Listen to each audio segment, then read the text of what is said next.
crunching the numbers on these dramatic market days like we've seen the past couple, Monday and Tuesday, pretty historic levels of kind of intensity to the upside. What does it tell you if you look back at other periods, and how does that fit into your general outlook here for the rest of the year? Yeah, Mike, thanks for having me. Kind of a last-minute scramble to come on with you, and I'm honored to be here. You think about it. Yeah, you think about it, if we just had the 5.7% bounce the first 2 days of the quarter, best first quarter since its second quarter, 1938. People hear 1938, they think, oh, that's got to be bad. Stocks actually had a really good year the rest of that year. But you think about it, Mike, it's the fourth quarter, and I get it. A lot of these things haven't worked. But in a midterm year, the first three quarters aren't that great. October is the best month of a midterm year. November is the second best month of a midterm year. And December is the third best month of a midterm year. When you factor all these things in, the positive seasonality tailwinds that are now here that were not there earlier this year, with the extreme negative sentiment, with the retest of the June lows, we get it. There's been a lot of banana peel slips this year. But I'll tell you, Mike, we think this could be the start of a pretty decent size end of year rally.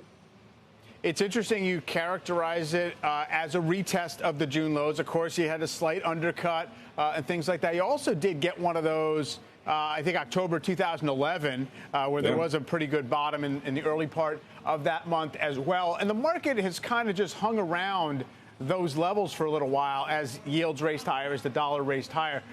Aside from the seasonal stuff and the midterm patterns, are there things you're seeing internally in the market that say, we might have gotten sold out for a while?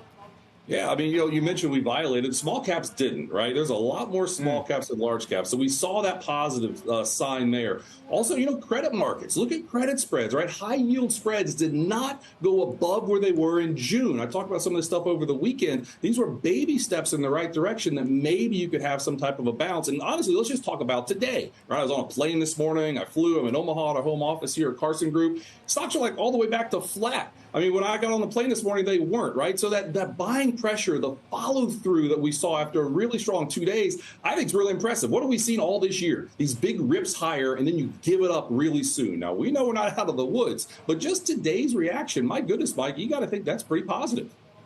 And I guess the other piece of it is, I mean, there's always a sensitivity when you've been going down for 9 months in the market, and you don't want to get trapped with a run to new lows. But if you extend out the time horizon in terms of how things tend to go after the market's down 20% or whatever you want to say in terms of after you've been in one of these skids, what does it tell us? Yeah, Mike, we were down 25% in this bear market as of last Friday.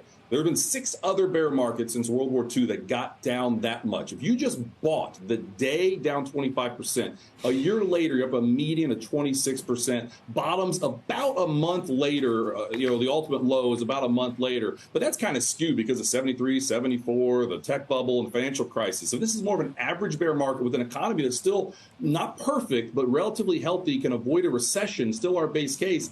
This is probably an opportunity here. And I know it doesn't feel like that because everybody's just been so beat up this year when you look at 60-40 portfolios, what's happened. But you mentioned the dollar. One quick thing on this. I know guests have talked about this. The dollar finally coming down, right? No offense to Business Week. Business Week had that thing about how the dollar never goes down anymore, that cover story. You talk about contrarian things. That might have been one where everyone's bullish in dollar. Now the dollar's coming down. That could be the big driver. A weak dollar could help risk assets come back, the rest of this year and maybe even further into next year. So if you're pretty confident that things line up to say that we have a good shot at being higher over the course of through this year, does that mean that we run into some friction after that? I mean, we've been talking about this cadence of a late year low, but then a retest the following. Yeah, I mean, potentially, but I'll just put it this way, right? The fourth quarter of a midterm years, if you look at a 4-year presidential cycle, fourth quarter of midterm year, where we are right now, is really strong. Next quarter is the best quarter out of 16 quarters. The quarter after that, so the second quarter next year, is the third best quarter out of 16 quarters of a 4-year cycle. So we could have a retest, but these seasonals are really, in our favor, and those are things we wouldn't want to ignore with an economy. Last point on this: if we don't have a recession, we don't think we will. You look back, non-recessionary bear markets might pull back 24%. We just pulled back 25%. It didn't feel good at all, but honestly, this is kind of run-of-the-mill what you tend to see in a non-recessionary bear market, in our view. Yeah, if you pan out, that's the way it tends to look. Brian, thanks a lot.